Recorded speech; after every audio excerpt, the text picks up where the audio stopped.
Orient bell tiles studio से आप देख रहे हैं एबीपी न्यूज। नमस्कार, मैं हूं आपके साथ शिरीन। आप देख रहे हैं न्यूज एट 10। सबसे पहले आपको उन खबरों के बारे में बता दें जिन्हें आगे आप इस बुलेटिन में विस्तार से देखने वाले हैं। क्या आप सोच सकते हैं कि कोई इंसान नाश्ते में चम्मच निगल जाता होगा और डिनर में टूथब्रश? हैरान करने वाली बात तो यह कि यह शख्स कई दिनों से ऐसा कर रहा था और जब बीमार हुआ तो इसे लोग डॉक्टर के पास लेकर पहुंचे। आज आपको बताएंगे कि आखिर ये शख्स ऐसा क्यों करता था और अब इसकी तबीयत कैसी है। आज मेरठ की मुस्कान फिर से चर्चा में है। वही मुस्कान जिसने अपने पति सौरभ की हत्या की थी और उसके शव के टुकड़े करके उसे एक नीले ड्रम में पैक कर दिया था। जेल में बंद मुस्कान मां बनने वाली है और उसने अपने साथियों को बताया कि उसे कैसी संतान चाहिए। आज आपको मुस्कान और उसके प्रेमी साहिल का सुंदर कांड भी हम दिखाएंगे।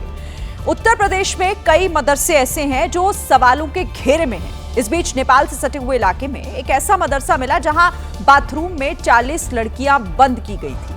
इन लड़कियों को बाथरूम में क्यों बंद किया गया और अब पुलिस ने मदरसा संचालक के साथ क्या किया है, ये भी आपको विस्तार से आगे दिखाएंगे पूरी रिपोर्ट। साथ ही बात करेंगे बहराइच की भी, जहां आदमखोर भेड़िए की दहशत एक बार फिर लौट आई है। भेड़िए का आतंक इतना बढ़ गया है कि रात के वक्त लोग सो नहीं पा रहे क्योंकि भेड़िया अब तक 4 बच्चों की जान ले चुका है। हालांकि लोगों को अभी भी नहीं पता कि भेड़ियों की संख्या यहाँ कितनी है। इस पर भी आगे बात करेंगे। यूपी के हापुड़ में बंदरों के आतंक से लोग परेशान हैं। कल भी हमने वहां की एक खबर आपको दिखाई थी और आज भी वहां से एक ऐसा ही वीडियो सामने आया जिसमें एक व्यक्ति बंदरों से बचने के लिए भागता हुआ दिखाई दिया। हाथ में झोला लेकर भागते इस व्यक्ति को बंदरों ने घेर लिया था, लेकिन झोले को ढाल बनाकर ये बंदरों के चक्रव्यूह को तोड़ते हुए भाग निकले। बंदरों ने इन्हें घेर कर लूटपाट करने की कोशिश तो की, लेकिन मकसद में कामयाब नहीं हुए। ये वीडियो यूपी के हापुड़ का है। इसे पूरा देखेंगे तो हैरान रह जाएंगे। 21 सितंबर को स्कूटी पर सवार होकर प्रवीण सेठी नाम का व्यक्ति कोठी गेट मोहल्ले के लक्ष्मण गली से जा रहे थे। तभी मोड़ पर बंदरों के एक झुंड ने आगे से रोक दिया और प्रवीण सेठी ने पहले तो स्कूटी लेकर भागने की कोशिश की, लेकिन खतरा करीब आते देख स्कूटी को वहीं पर छोड़ दिया और जान बचाते हुए तेजी से भागे और करीब 200 मीटर की दौड़ लगाकर अपनी जान बचाई। मैं उनसे बचकर आगे निकल गया, तभी मैं गिरा और मेरे पैर में चोट लगी। देश की राजधानी दिल्ली के एक बाजार से एक ऐसा सीसीटीवी सामने आया जिसे आप देखेंगे तो हैरान रह जाएंगे, जहां एक चोर ने भरे बाजार में एक बुजुर्ग से पैसे चुराए। पूरी घटना का वीडियो अब सामने आ गया है। यह है दिल्ली के सबसे बिजी बाजारों में से एक सदर बाजार। रोजाना की तरह सदर बाजार में भारी भीड़ थी। तभी कैमरे पर यह युवक दिखा। अब इस युवक को देखते जाइए। जैसे ही कंधे पर बैग पकड़ बुजुर्ग दिखे, वो उनके करीब आया। बुजुर्ग ने रास्ता दिया और आगे बढ़ गए। बुजुर्ग बाजार की दुकानों पर नजर दौड़ाते दिखाई दिए। तभी ये चोर फिर उनके पास आया और बेहद ही चालाकी से उनके बैग से पैसे निकालने लगा। जैसे ही पैसे हाथ में आए, चोर वहां से रफू चक्कर हो गया। अपने करीब खड़े युवक को भागता देख बुजुर्ग को शक हुआ और उन्होंने अपने बैग की तलाशी ली तो चोरी का खुलासा हुआ। दिल्ली पुलिस ने एक्शन लेते हुए आरोपी को पकड़ लिया है। देखिए, भूख लगती है तो इंसान हो या फिर जानवर, सब खाना ही खाते हैं। लेकिन क्या आप लोगों ने कभी ऐसा इंसान देखा है जो खाने में स्टील के बर्तनों को खा जाता हो? अगर नहीं तो उत्तर प्रदेश के हापुड़ से आई ये हैरान करने वाली खबर आप जरूर देखिए। 1 नहीं, 2 नहीं, 3 भी नहीं, पूरे 29 चम्मच। यही नहीं, और सुनिए, 19 टूथब्रश और 2 पेन। अब सवाल यह है कि रोजमर्रा के दिनों में इस्तेमाल होने वाला ये सामान आया कहां से? तो अब जो हम आपको बताने वाले हैं उस पर आपको हैरान होना लाजमी है। तो ये देखिए, इतना बड़ा जखीरा फॉरेन बॉडीज का आपके सामने है, जिसमें 28 मेटेलिक फॉरेन बॉडीज हैं जो चम्मच हैं। आगे का हिस्सा तोड़ करके ये खाता रहा हमको। 21 जो ये हैं प्लास्टिक फॉरेन बॉडीज हैं और 2 ये पेन है। दरअसल 40 साल का सचिन नशा मुक्ति केंद्र में भर्ती था। युवक नशा मुक्ति केंद्र में अपने आप को अकेला महसूस करता तो उसने गुस्से में आकर अपने शरीर को नुकसान पहुंचाना शुरू कर दिया। सचिन नशा मुक्ति केंद्र में खाने के दौरान बर्तन में मिलने वाली स्टील की चम्मच, पेस्ट करने के दौरान टूथब्रश और केंद्र से पेन उठाकर उन्हें निकल जाता था। यही वजह रही कि सचिन की हालत दिन प्रतिदिन बिगड़ने लगी और उसके पेट में दर्द होने लगा। जब डॉक्टर्स ने अल्ट्रासाउंड के बाद ऑपरेशन किया तो पेट से ये सारा सामान बाहर निकाला। वो भी हैरान रह गए क्योंकि अपने पूरे मेडिकल करियर में इससे ज्यादा अजीब अब तक उन्होंने कुछ भी नहीं देखा था। जब मेरे पास आया, हम लोगों ने एक्सरे कराया तो उसमें मल्टीपल जो फॉरेन बॉडीज की जो शेडो है वो एब्डोमेन में दिखाई दे रही थी। सीटी हम लोगों ने कराया था, उसमें फर्दर कंफर्म हुआ कि जो फॉरेन बॉडीज हैं वो मल्टीपल हैं और बड़ी बड़ी हैं। अच्छी बात यह है कि डॉक्टर्स की टीम ने सफलतापूर्वक सचिन का पेट का ऑपरेशन कर ये सभी चीजें बाहर निकाल ली। सचिन अब स्वस्थ है और उसे अब अस्पताल से छुट्टी भी मिल चुकी है। लोग दिवाली का इंतजार कर रहे हैं, लेकिन उत्तर प्रदेश के श्रावस्ती में आज ही दिवाली जैसा नजारा दिखने लगा और ये सब कुछ हुआ बिजली विभाग की नाकामी की वजह से।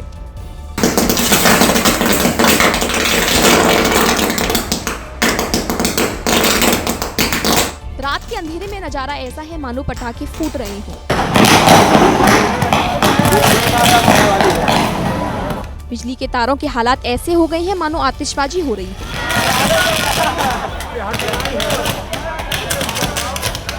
अभी घरों पर झालर भी नहीं लगी, लेकिन सड़कों पर फुलझड़ियां जलने जैसी तस्वीरें दिखाई दे रही हैं।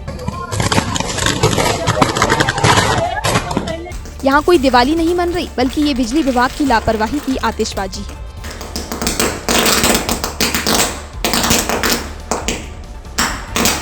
दरअसल कुछ दिन पहले ही इस इलाके में बिजली विभाग ने तार बदली थी और अब हालात ऐसे नजर आए।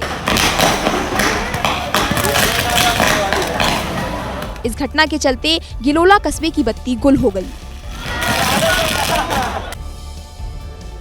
इधर पंजाब के लुधियाना में 2 नाबालिग दान मंदिर की पेटी से हजारों रुपए चोरी करके रफूचक्कर हो गए। चोरी की ये वारदात मंदिर में लगे हुए सीसीटीवी कैमरे में रिकॉर्ड हो गई। सीसीटीवी में दिखाई दिया कि चोरों ने पहले सिद्धपीठ महाबली मंदिर का चक्कर लगाने के बहाने दान पेटी की रेकी की और फिर एक कोने में जाकर चोरी की प्लानिंग बनाई। इसी दौरान एक बच्चा पहले किसी नुकीली चीज से दान पेटी को खोलने की कोशिश करता है, लेकिन जब वो कामयाब नहीं हो पाता तो लोहे की भारी चीज से दान पेटी को तोड़कर हजारों रुपए लेकर फरार हो जाता है। चोरों को हजारों रुपए उड़ाने में सिर्फ 7 मिनट का वक्त लगा। ये पूरी वारदात सीसीटीवी कैमरे में कैद हो गई। मंदिर समिति ने पुलिस से इस मामले की शिकायत की है। आशंका जताई जा रही है कि बच्चों के जरिए चोरी करवाना किसी बड़े चोर गिरोह की साजिश हो सकती है। मेरठ की मुस्कान तो आपको याद होगी, जिसने अपने प्रेमी साहिल के साथ मिलकर अपने पति सौरभ का मर्डर किया था और फिर उसे नीले ड्रम में पैक कर दिया था। अब जेल में बंद मुस्कान और साहिल एक बार फिर से सुर्खियों में आ गए हैं। दरअसल मुस्कान और साहिल दोनों ही धर्म और भक्ति की राह पर चल रहे हैं। जेल में बंद मुस्कान नवरात्र के व्रत रख रही है। इस दौरान वो जेल में सिर्फ फल और उबले हुए आलू खा रही है। जेल के अंदर से मिली खबरें बताती हैं कि मुस्कान और साहिल सुंदरकांड के पाठ में भी शामिल हो रहे हैं और दोनों हर रोज भजन संध्या में हिस्सा लेते हैं। कुछ दिन पहले ही मुस्कान के प्रेग्नेंट होने की खबर आई थी और अब खबर है कि मुस्कान 6 महीने की गर्भवती है, यानी 3 महीने बाद उसकी डिलीवरी भी होने वाली है। जेल में बंद दूसरे कैदियों से बात करते हुए मुस्कान कह रही है कि वो कृष्ण जैसे पुत्र को जन्म देना चाहती है। इसके अलावा वो जल्द से जल्द जेल से रिहाई की दुआ भी कर रही है। देखिए, देवर और भाभी का रिश्ता बेहद खास और मजबूत माना जाता है, लेकिन मध्य प्रदेश के बड़वानी से आई खबर ने न केवल इस पवित्र रिश्ते को बदनाम किया, बल्कि हैवानियत की सारी हदें पार कर दी। जिसके साथ 7 जन्मों तक जीने मरने की कसम खाई थी, उसी बेवफा औरत ने सिर्फ 4 महीने में ही अपने देवर के साथ मिलकर अपने पति को हमेशा के लिए मौत की नींद सुला दिया। दरअसल पुलिस को 20 सितंबर को इंदिरा सागर नहर में एक युवक का तैरता हुआ शव मिला था। शरीर पर चोटों के निशान थे, लिहाजा पुलिस ने हत्या का मुकदमा दर्ज कर लिया। मृतक की पहचान अजय पंवार के रूप में हुई है, जिसकी 4 महीने पहले इंदौर की छाया के साथ शादी हुई थी। पुलिस के मुताबिक छाया के अपने देवर के साथ ही अवैध संबंध थे। जब ये बात परिवार में पता चली तो विवाद हुआ और लड़ाई झगड़े होने लगे। इसके बाद माता पिता ने अजय और उसकी पत्नी छाया को गांव भेज दिया, लेकिन सुमित और छाया का रिश्ता फिर भी चलता रहा। 19 सितंबर को जब अजय इंदौर आया तो तभी सुमित ने छाया के साथ मिलकर उसको शराब पिलाई और फिर रस्सी लाकर न केवल उसका गला घोटा, बल्कि पत्थरों से वार कर उसकी शक्ल भी बिगाड़ दी ताकि किसी को शक न हो। लेकिन दोनों का ये जुर्म ज्यादा दिन तक छिप नहीं सका और आखिरकार पुलिस ने देवर भाभी को अजय की हत्या के जुर्म में गिरफ्तार कर लिया। यूपी के आजमगढ़ में एक बच्चे की इस कदर हत्या की गई कि उसे सुनकर आपके रोंगटे खड़े हो जाएं। दरअसल बच्चे की हत्या के बाद उसके शव को बोरे में बंद करके पेड़ पर लटका दिया गया। सिधारी के पठान टोली का रहने वाला मुकर्रम अली 7 साल का था। ना तो उसकी किसी से दुश्मनी थी, ना ही कोई विवाद।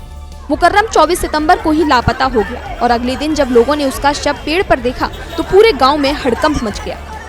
परिजनों ने बताया कि एक अज्ञात नंबर से फिरौती की कॉल आई थी। इसकी सूचना पुलिस को भी दी गई थी, लेकिन पुलिस बदमाशों तक पहुंच पाती उससे पहले ही उसका शव बरामद हो गया। जिस पेड़ पर बच्चे का शव मिला उसके बगल वाली छत पर खून के निशान मिले हैं। परिजनों ने पड़ोसी संदीप निगम और उसके भाई शैलेंद्र निगम पर हत्या का आरोप लगाया है।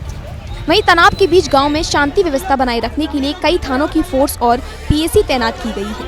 इस घटना को दो परिवारों की लड़ाई से जोड़कर भी देखा जा रहा है, जो बिजनेस को लेकर लंबे समय से चली आ रही थी। हरियाणा के गुरुग्राम में एक ऐसी सनसनीखेज वारदात सामने आई है जिसने सुना वो दंग रह गया। यहाँ एक कलयुगी बेटे ने शराब के नशे में अपने पिता की हत्या कर दी। नीरज एक प्राइवेट कंपनी में बतौर लाइजनिंग ऑफिसर काम करता था, जो शराब पीने का आदी था।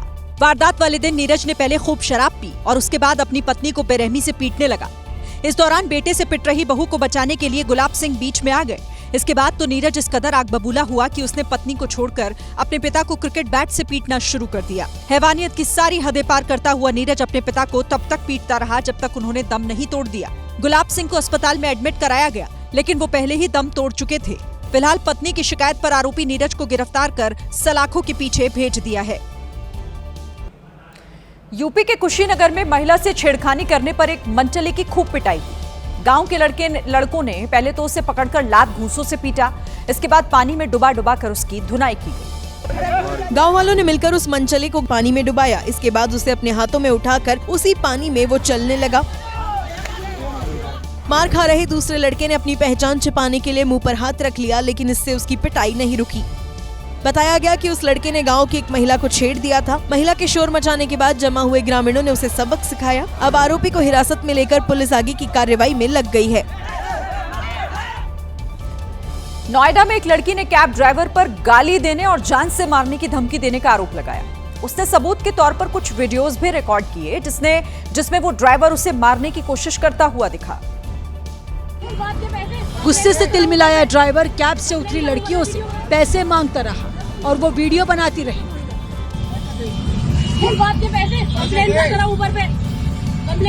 वीडियो बना इसकी।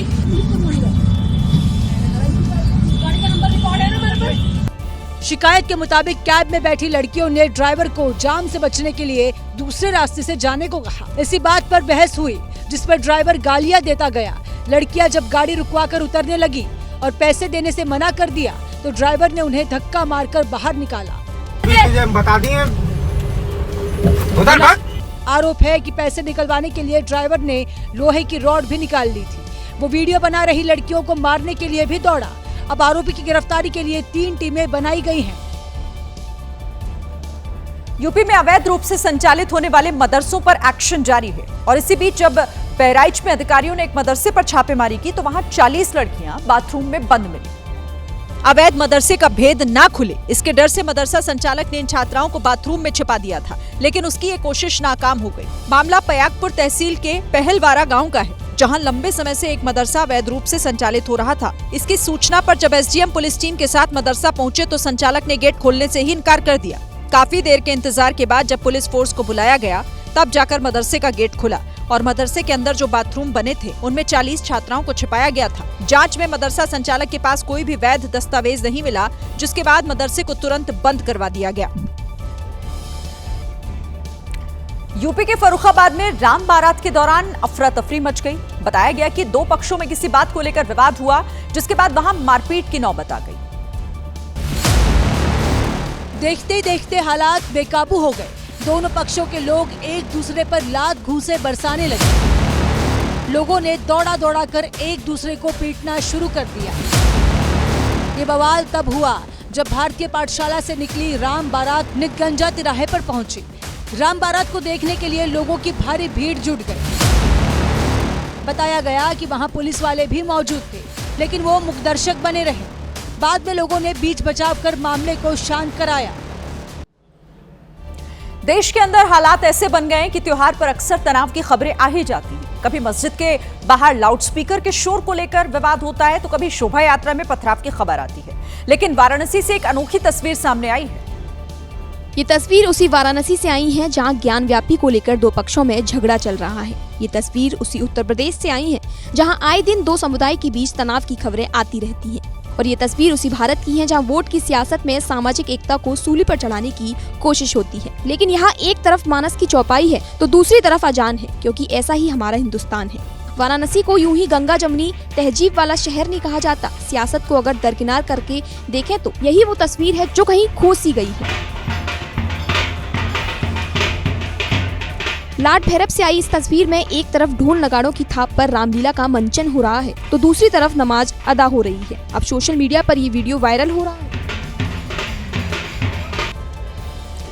देखिए, देश भर में नवरात्रि की धूम है। अलग अलग हिस्सों में अलग अलग उत्सव चल रहा है और इसी बीच झारखंड की राजधानी रांची में दुर्गा पूजा को लेकर बना एक पंडाल सुर्खियों और साथ ही विवादों के बीच आकर खड़ा हो गया है। इसे देखने के बाद आप भी सोच में पड़ जाएंगे कि ये दुर्गा पूजा का पंडाल है या फिर कोई चर्च। दरअसल इस पंडाल को इटली के रोम में मौजूद वेटिकन संग्रहालय के रूप में बनाया गया है। इस पंडाल में जगह जगह यीशु की तस्वीर लगी हुई है। कुल मिलाकर इस पंडाल को इटली के चर्च का रूप दिया गया है। इस पंडाल को बनाने में 85 लाख रुपए की लागत आई है और ये रांची के सबसे महंगे पंडालों में से एक है। अब आरआर स्पोर्टिंग क्लब की तरफ से बनाए गए इस पंडाल का विश्व हिंदू परिषद सहित कई हिंदू संगठनों ने कड़ा विरोध किया। संगठनों का आरोप है कि ये हिंदू भावनाओं को ठेस पहुंचा रहा है और धर्मांतरण को बढ़ावा दे रहा है। वीएचपी ने आरोप लगाया कि ये पंडाल जेएमएम के नेता विक्की यादव की अगुवाई में बना है, जो धार्मिक भावनाओं को ठेस पहुंचाने वाला है। वहीं क्लब के अध्यक्ष राहुल यादव ने कहा कि हर धर्म का सम्मान करना उनका दायित्व है और इसे सिर्फ पंडाल के नजरिए से ही देखा जाना चाहिए। इधर गुजरात के सूरत में गरबा देखने के लिए एक व्यक्ति नकली पुलिस वाला बन गया। पूरी तैयारी के साथ आए इस फ्रॉड ने खुद को असली पुलिस वाले की तरह पेश करने की काफी कोशिश की, लेकिन ये फेल हो गया। इसके पास ना वर्दी थी, ना बैच, ना डंडा, सिर्फ एक वॉकी टॉकी और थोड़ा कॉन्फिडेंस। इसी की मदद से इसने फ्री एंट्री ली। गेट पर बाउंसर्स जब इसकी पहचान पूछते, उस वक्त ये वॉकी टॉकी दिखाकर ही अंदर आ जाता। अगर ये चुपचाप एक्टिंग करता तो शायद बच जाता, लेकिन ये फ्रॉडिया तो ओवर एक्टिंग पर उतर आया। वो गरबा कर रही लड़कियों के पास जा जाकर वॉकी टॉकी में बात करने का नाटक कर रहा था। अलग अलग लोकेशन पर नकली रॉब झाड़ने का इसने बकायदा वीडियो भी बनवाया। बताया गया कि लगातार 2 दिनों तक इसी ट्रिक के सहारे वो गरबा कर रहे लोगों के इर्द गिर्द घूमता रहा। अब जब असली पुलिस को इसकी खबर लगी तो इसे ढूंढकर थाने लाया गया। अब हाथ में वॉकी टॉकी नहीं, इसके कान थे, जिन्हें पकड़कर ये सूरत पुलिस से माफी मांग रहा है। राजस्थान में किसान की बात पर पीएम मोदी ठहाके लगाकर हंसने लगे। दरअसल किसान ने आलू से सोना बनाने वाली बात का जिक्र किया, जिस पर पीएम मोदी खिलखिला उठे। प्रधानमंत्री नरेंद्र मोदी राजस्थान के बांसवाड़ा पहुंचे थे। यहां उन्होंने कुसुम योजना के लाभार्थी किसानों से बातचीत की। इस दौरान एक किसान ने पीएम मोदी को दिल से धन्यवाद किया और कहा कि उसका सपना साकार हो गया। इस दौरान किसान ने आलू से सोना बनने वाली बात भी कही, जिस पर पीएम ठहाके लगाने लगे। ऊर्जादाता भी बन गए और हमने आपको जमीन दी और आपने हमें उसमें से सोना उकाल के दे दिया। ये जमीनें यही थी। मैं मानता हूँ कि लोगों ने कहा कि आलू से सोना होगा, आलू से सोना तो नहीं हुआ लेकिन हमारी जमीन से आपने सोना हमें जरूर दे दिया। आपको बता दें कि पीएम मोदी का ये दौरा बेहद महत्वपूर्ण है।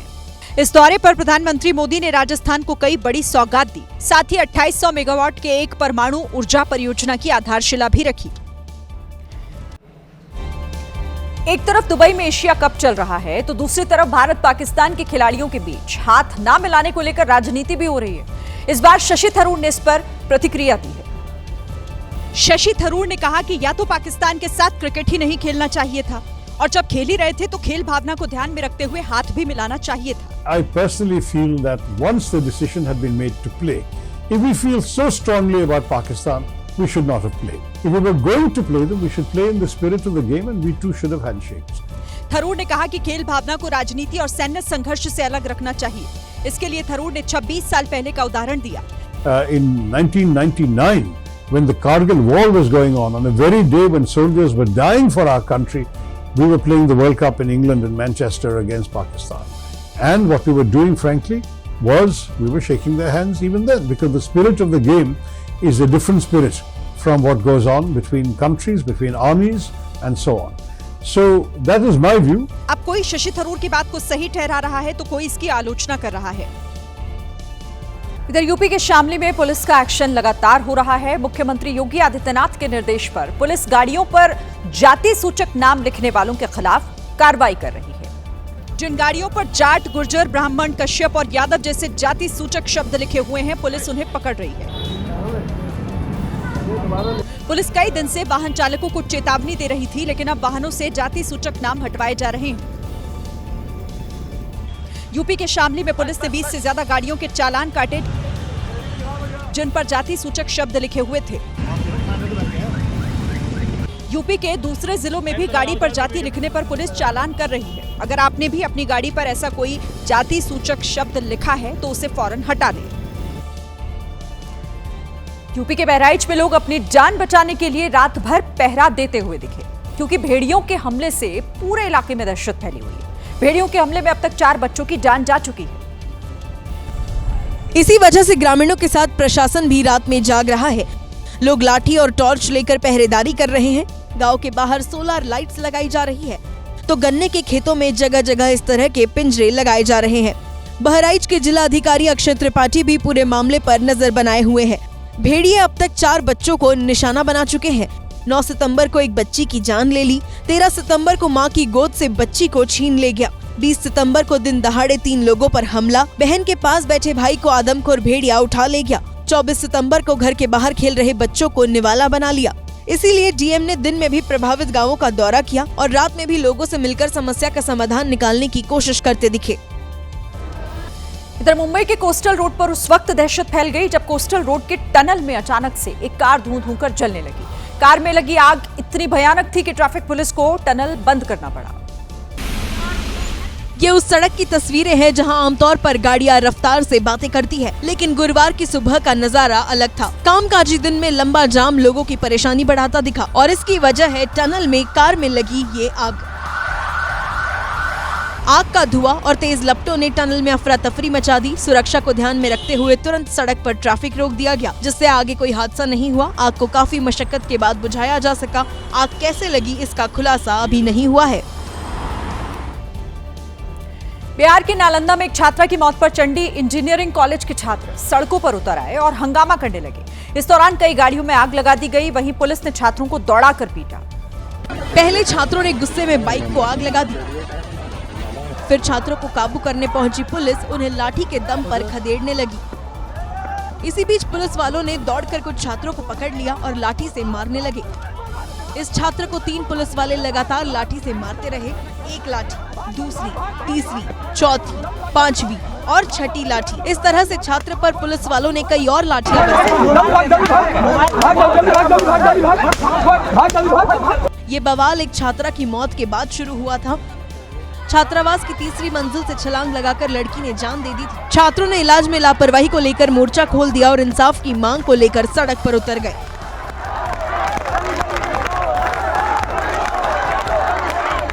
इस दौरान छात्र और पुलिस में झड़प शुरू हो गई, जिसमें नालंदा के डिप्टी एसपी की गाड़ी को निशाना बनाया गया। काफी मशक्कत के बाद स्थिति काबू में आई। उत्तर प्रदेश के गोरखपुर में पार्किंग में अचानक आग लगने से हड़कंप मच गया। आग ने तुरंत वहां पर खड़ी हुई गाड़ियों को अपनी चपेट में लिया और देखते ही देखते कई बाइक जलकर खाक हो गई। 1, 2 और ये 3री बाइक धू कर ऐसे ही जल गई। ये वीडियो गोरखपुर के सहजनवा तहसील परिसर का है। दोपहर के वक्त लगी इस आग से हड़कंप मच गया। आग इतनी भयानक थी कि पार्किंग में खड़ी इन बाइक्स को निकालने का मौका ही नहीं मिला। जब तक फायर ब्रिगेड की टीम आती, आग की चपेट में आने वाली हर चीज जलकर राख हो गई। इसमें 2 बाइक तहसील बार एसोसिएशन के अध्यक्ष की थी और एक तहसील कर्मी की भी थी। प्रधानमंत्री नरेंद्र मोदी आज राजस्थान के बांसवाड़ा पहुंचे थे, जहां उन्होंने किसानों से संवाद किया। किसानों ने पीएम मोदी को दिल से धन्यवाद दिया। मोदी ने संतोष जताया कि आज का अन्नदाता न केवल अपनी आय में बढ़ोतरी कर रहा है, बल्कि सरकार की योजनाएं भी जन जन तक पहुंच रही हैं। मैं आपकी सफलता की गाथा सुनना चाहता हूं। आप लोगों ने बहुत कुछ किया है। पीएम कुसुम के पहले जो खर्च होता था, अभी जो खर्च है कितना कम हुआ होगा? सर, आप की मंशा थी कि किसानों की आय दुगुनी हुई। मैं कहना चाहूंगा कि मेरी आय दिन दुगुनी रात चौगुनी बढ़ी है सर। बिल्कुल सर। 3 महीने में अनुभव क्या है? पैसे की बचत कैसी? 3 महीने में अनुभव ऐसा है सर, मैं किस्त भर के मंथली मेरी 4 से 5 लाख की 4 गुना आय मेरी बढ़ गई। अब अन्नदाता ऊर्जादाता भी बन गए। और हमने आपको जमीन दी और आपने हमें उसमें से सोना उकाल के दे दिया। ये जमीनें यही थी। मैं मानता हूं कि लोगों ने कहा कि आलू से सोना होगा। आलू से सोना तो नहीं हुआ, लेकिन हमारी जमीन से आपने सोना हमें जरूर दे दिया। मोदी है तो मुमकिन है। सोलर जो प्लांट लगाया है 7.5 हॉर्स पावर का है, और 7.5 हॉर्स पावर में अभी तक हम, क्योंकि उससे पहले डीजल से अपना खेती करते थे, डीजल पंप सेट था, और इसको लगाने के बाद हमारी जो बचत हुई वो लगभग 1 साल के दौरान, 1 साल गुजरा है, लगभग 2.25 लाख रुपए मैंने डीजल 2.25 लाख रुपए 1 साल में आपकी बचत हुई।